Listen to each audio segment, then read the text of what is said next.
ปะยังปะแต่พ่อแม่เขาบ่มักได้ลูกได้เต้าได้ครัวปะเขาไปเชียร์ให้15 ล้านตกงัวตกโต โอ้เชียร์ให้เจ้าครับ เขาดองเขาเถาะจุกมาแล้ว อ้าวเด้เจ้าสาวสบายดี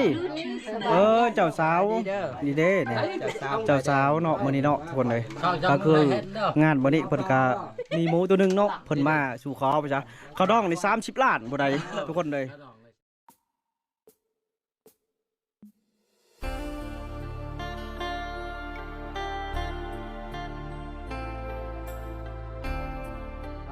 พอดีเพิ่นขอบ่าวขอสาวเพิ่นเชิญให้เขามากินน้ำทุกคนเลยเอาไปกินหักแป้งไปซะเอามาหมูขอเนาะนี่เนาะแจ่วคักนี่เนาะมีเหล้าขาวบ้านเฮา ลุงแน่ราคา ได้ใช้อันนั้นเด้มากินน้ำกันดูมานั่งน้ำกันมามาพอคือมามานั่งน้ำกันพอคือบุญมาผู้สาวตัวผู้สาวเป็นเรื่องเขาเนาะบ่แม่นอะไรกินกันแนวนั้นเหรอพี่เจ้าเย็นให้ปูเพิ่นก็ได้ดอกลุงตัวควายลุง เพิ่นเจ้ายังลุงนี่ลุงชงเพิ่นเจ้าลุงเด้อลุงบ่ลุงบ่ ลุงเลย เพิ่นเจ้าลุงเนาะ ลุงแล้ว ยกมาเลยเอามาพี่บอกแล้วไปแล้วลุงโอ้ยกินบางยานี่รอบไม้แล้วกันเนี่ยรอบไม้บัดนี้เกี่ยวลุงเลยแม่มึงบอกแล้วลุงเลยโอ้ยมาเด้อกินแม่ก็อยู่หูย่ำเลยได้อันนี้เป็นกินหมูเนาะหมูขอผู้สาวมันนี่เท่าไรคาดองอ่ะคาดอง30 ล้าน30 ล้านหัวตัวนึงจะเป็นเอาแล้วขมั่งเลยดองบลุประตูนี่เป็นรถเนาะน้องบ่กินน้ำกันเอาเป็นรถเด้เขาเอาขึ้นใหม่ฮะแบบนี้การมือนี่เอา40เลยคอยจะ30 ล้านเอา2 คนมาแล้วคอยนี่โน่2 ล้าน2 ล้าน5นะ2 ล้าน5ก็เป็น5แสน2 ล้าน5ไม่บอกลุงอันนี้สิเป็นแซ่บป่ะครับอยู่เนาะนัวดังก็ซื้อได้ก่อนกินนะแต่ว่าหมูขอผู้สาวชื่อเจ้าชาวดำโน่2 ล้าน5ลุง5แสนเรานี่บ่เฮ้ยโน่ดิใช่ผัวเอาผัวคือบ่ผัวเอาผัวคือบ่ลงมาเนี่ยบ่ใช่ผัวมันผัวเอาผัวคือบ่ลงมาเนี่ยอะไรเลิกขาแล้วผัวเอาผัวนี่ใช่นี่นั่งกันนี่บ่เอ้ยมอกเลยมึงดูบ่เนี่ยโอ้ยเจลไปช่างจุดเต็มถ้วยเนี่ยมาแบบนี้คักอยู่ครับกินละเจลเต็มถ้วยกินละน้องหมูคนเลยหมูขอสาวเจ้าบ่าวมาตะบัดเชียงแรนับว่าจ้ะสาวนี่บ่บันบ่บอกกินหายน้องเลยกดเลยหยอกก็ไม่ได้เลยเนี่ยเขาดีนะกินไหมครับกับคอยหยอกก็จะแบบกินนะโอ้ยเนี่ยรับเธอได้รับเธอได้บ่กินแม่เรากินเหล้าเจ้าก็กินตลอดอยู่ที่เคยกินบ่เคยกินเนาะเคยกินแล้วโอเคไหมครับผู้สาวเนาะเพื่อนเจ้าอยู่ในนี่บ่ไม่แล้วพูดตื้อหน้าเด้อคนชื่อมาแวเด้อมาแวลินนั่นลูกพ่อบ้านแห้งคักแล้วลูกพ่อบ้านไปแจ้งพ่อบ้านแล้วก็ดินน้ำลูกเล่าลืมเคยกันเนาะอันนี้หักแป้งก็ได้คนเฮาไปมาหาชูกันเนาะอยู่ใช้กับฮักแป้งกันเหรอใช่คนลาวเขาเรื่องอะไรบ้างคือแบบฮักแป้งกันทุกคนนะเพิ่นชีเย็นให้มดนะทางแม่เพิ่นก็กินน้ำกันมดเจ้ากันเนาะเอาอันนี้แม่ผู้สาวแม่เจ้าสาวแม่เจ้าสาวพ่อสาวเพียงบ่ทุกคนเราได้เราอะไรแม่เจ้าสาวจ้ะปูงยานี่บ้านนี้มันไม่ได้ตกจำได้ฮะ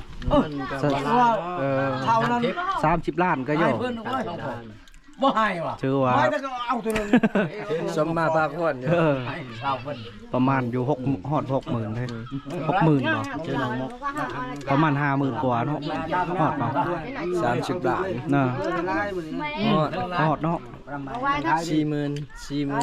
ขา50,000นี่แหละ 1,000 บาทก็ตกอยู่680,000ไล่เอาทวนได้30 ล้านสมันเชียงแรกเนาะกาดีนะสำลาทุกคนเอาไว้สำลาโดยเอายับเข้าสาวน้อยเราสนบัตเราหมดเลยสำนีซื้อไว้เป็นสาวอะไรทุกคนต้นพร้อมสาวขวดอะไรอายุจักปีแล้วก็เศร้าเลยโอ้ถือว่าเจ้าเฮาวันนี้เศร้าวันนี้18 9 16 ปีก็พร้อมสร้างครอบครัวแล้วชาวชนบทเนาะว่าความจริงแล้วแดงงัวกับช่องนอกเลยแม่น20 ปีนี่โอ้ยอยู่ในเมืองก็ถึงแล้วครับ ลูกเจ้าดีลุงได้เนี่ยสามเมียอย่าสามเมีย38ก็เนี่ย28เลย28 ปีว้าวไปว้าวได้แล้ว28 ปี3 เทื่อ28บ่เอามา28อยากอันนั้นเอาอยากอันนั้นอยากแนวมันเห็นบ่ได้อยากอันนั้นอีก28 ปีแนวมัน28ได้เอาเด้เจ้าสาวสบายดีเจ้าสาวนี่เด้เนี่ยเจ้าสาวเนาะมื้อนี้เนาะทุกคนเลยก็คืองานมื้อนี้เพิ่นก็มีหมูตัวนึงเนาะเพิ่นมาสู่ขอไปจ้ะเขาดองนี่30 ล้านบ่ได้ทุกคนเลย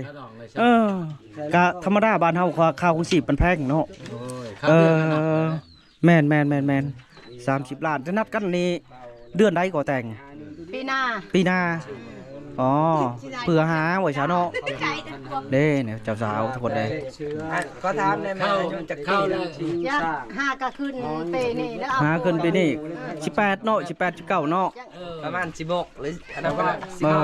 เข้าก็ยังบ่พอนะยังบ่พอก็อย่ามันละพรกันไปได้หักแพงกันละพ่อเนาะอันนี้เนี่ยพอเท่าแม่แล้วอะไรปะเนาะเพิ่นก็เมาแวกแล้วทุกคนเลยมันเมาแล้วโดยเด้ทุกคนเลยก็คือว่าแบบนี้แหละทุกคนเลยแต่สมบทนอกก็คือว่ามวนซื่อน้ำกันว่าซะ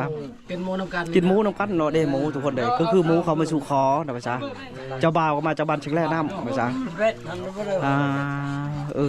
เอา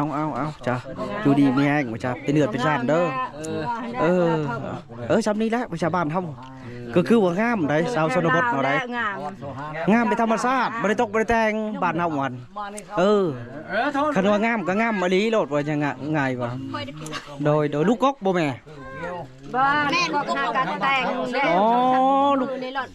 วังใดเนาะแต่งแล้วบ้านได้หลายบัดนี้ผู้กลางเด้คนใดเอาเป็นเดือนเป็นซ่านเอาไปเฮือนสาวนี่ทุกคนเลยก็คือที่ได้ไปแม่บ่ดิแม่เนาะลูกสาวจะบ่โดยขออนุญาตไปเฮือนนี่เด้อไปรถโดยแม่เคยสิไปเฮือนเด้อเอาบ่นี่ลูกเคยมุกเพิ่นสิไปเพราะว่าบ่าวน้ำก็คือเพิ่นนี่ได้ลูกผู้นึงแล้วทุกคนเพิ่นได้ผัวมาแล้วที่แรกคอยมามันยังเห็นที่แรกเขาคิดว่าผู้สาวยังบ่ได้ขึ้นเช้าใช่มั้ยคอยฮู้แล้วแต่ว่าบัดสุดท้ายเพิ่นเป็นแม่ห่างแล้วทุกคนเลยเราคือมานี่ปกติอยู่กับลูกเราเสียชีวิตทุกคนเลยหวังหลังนี่เอาคนนี้เพิ่นก็ขออนุญาตเฮามาเฮือนเพิ่นว่าจ้ะลูกในบ้านเพิ่นทุกคนเลยขออนุญาตเด้อพ่อเด้อทางเป็นในบ้านถ้าขออนุญาตเพิ่นครบบ่เดียวเลยได้บัดนี้ได้ลูกสาวเพิ่นทุกคนเลยเด้ใช้ทางขึ้นขึ้นจังพี่เพิ่นสิพาขึ้นไปลินเฮือนว่าจ้ะขึ้นลินเฮือนบ่เพื่อความสะดวกทุกคนที่นั่งดินตารางนี่แหละทุกคนเลยอุ้ยไปเลยเอานี่แหละมันลึกน้ำหนองน้ำนุ่งเพิ่นประชาทั้งลูกในบ้านเพิ่นก็ขออนุญาตมานั่งดินนั้นขออนุญาตถามนะเราถามชื่อมาเริ่มแล้วบางอย่างเนี่ยอยากดูบ่ได้ว่าบ่เป็นว่าเป็นแต่ประชาเราทั้งบ่แบบแรกก่อนลืมชื่อได้บ่แต่ก่อนท่านเจ้าได้ผัวบ่แต่ก่อนเขาได้ผัวผัวป้า ผัวปะผัวบ้านใด เพราะว่าย่างปะเป็นพ่อแม่เขาบ่มักได้ลูกได้เต้าได้ครัวปะเขาไปเสียให้15 ล้านดอกงัวทอกโต โอ้เชียร์เจ้าฮัก ขอดองเขาเถาะจุกมาละ30 ล้านกับงัว3 โตเขาวัวกินโตนึง อันนี้เขาปะเอาติจองปีปลายเอาได้ลูกกับพวกปะ บ้านเดียวเห็นบ่ พวกบ่มักติคอยได้ลูกอยู่คนนี้บ่เอา เอาติได้ลูก คือว่าเดี๋ยวนั้น ได้ลูกแบบติจะได้ลูกอยู่คนนี้ปะได้ลูกแล้วปะพอลูกตายแล้วให้ เอ้า ให้ว่าเจ้าจะเอามือยังอยู่พ่อแม่เจ้าพ่อแม่จะ คอยเขาถามนั่นลูกเจ้าก็เห็นมันน่ะจักเดือนบ่ฮอดเดือนบ่ แต่พ่อแม่ก็ให้ปะแล้วเขาเชียร์15 ล้าน เขาเชียร์ให้15 ล้าน ก็เอาได้ผู้ไหมเขาเอาเชียร์ปะแล้วเชียร์ปะเลยเด้อเชียร์ปะคนยังจะได้เจ้าก็กับปะมัน ปะคือกันนิดต่อคนต่อปะ ทางจะก็พอเขาจะได้20 ล้านที่เขาย่อมได้15 ล้าน อ๋อ แต่มันบ่ได้แล้วก็ยากได้แต่15 ล้าน แต่ซ้ำนั้นพอจะได้คันเอาดีก็40 ล้าน ก็คือว่า ล้าน15 ล้านก็พอลูกเอ้ยซ้ำนั้นแหละเขาปะเอาก็เอาแต่ซ้ำนั้นดีก็กินยามาเฮ็ดเชเมียเด้ ผัวจะ กิ มาน ยามาเฮ็ดเชเมียว่าบ่มักอันนี้อะไรลูกแล้วก็บ่มัก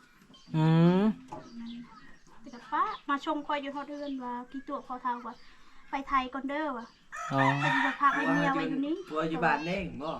พักไว้เมียอยู่เฮือนแม่เฒ่าว่าเฮ็ดบัตรทาไปเมื่อยทาบ่ใช่เฮ็ดบัตรว่าจังน้อยก่อนมื้ออื่นมื้อตีลูกตายแล้วก็มาไปไทยถ้าจะป้ามันก็แล้ว ตัวป้าเพิ่นเลย มีเลยเนี่ยเขาว่าคันเมียไปชู้พัวต้อง20 ล้านงัวตัวนึงว่ะกับไปว่าคันพัวกันนั่นแหละเรามาชู้กันที่แต่30 ล้านควายตัวนึงอีกเพราะว่ามันบ่ยอมมามันจะมาเดี๋ยวคอยก็ว่าจะมาเฮ็ดขอที่ไม่ผิดควายมันก็รับเจ้าดีๆไว้มาเลย บ่มาเลยบ่แน่ มีมาเลยนัก30 มือเด้เขานักเอาไว้30 มือเขานักแล้วแต่ก็บ่เก็บ